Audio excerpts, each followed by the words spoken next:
Well, we're in summer transitional season right now, and that means there's a lot of activities that you can participate in here in Colorado, but also increased chance of potentially hurting yourself in these activities due to the varying conditions. So we've got Dan Smith from Vail Mountain Rescue here to give us a few tips on staying safe in the backcountry. How are you doing this morning? Doing all right this morning. It's early for the week. You seem pretty perky. Well, I'm not the coordinator. What's that coffee doing? Oh yeah, it's good coffee. I'm not the coordinator this week, but I will be around to help out.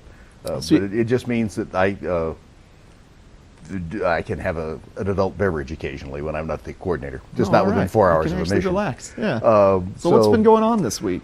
Had the start of our motorist season. Yeah. We rescue a lot of people who get their vehicles stuck in the backcountry.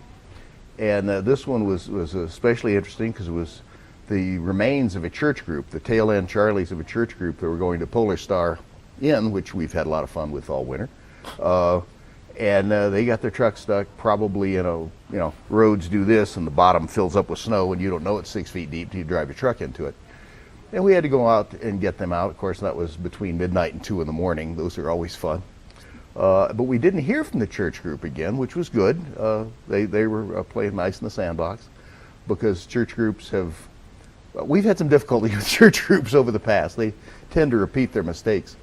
Then we had at the bike race that we worked, we had somebody take a really bad fall, and you got 2 people to him real fast. But the question is then, do you wait an hour and a half by the time you get a litter down from the top to him and get him in the wheel and roll him down the nice, comfortable way? Or since you think he's got broken ribs and you don't know what they've done to the lungs, do you, as long as he's standing up, do you just keep walking him down? So the option was, our team lead out there took the option of walking him down. It was the right option. 15 minutes later, he's in an ambulance in higher care.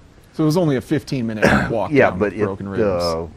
If he drops on you, if he goes down because one of those ribs is actually punctured a lung, you've got some problems. But you have to make these judgments getting people out.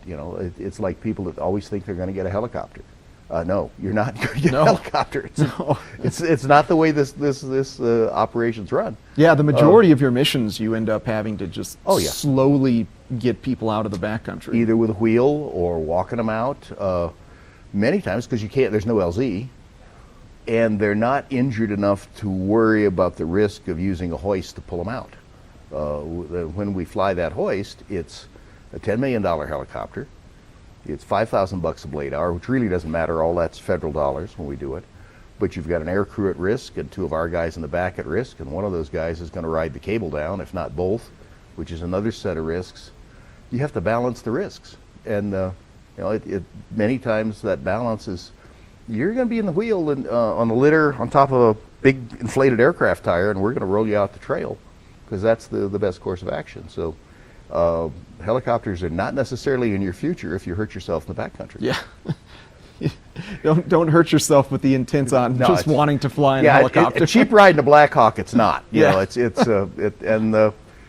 can be quite frightening to be laying on your back in a litter and suddenly be in midair, and occasionally they start to spin. That's even more entertaining. Yeah, gust of wind.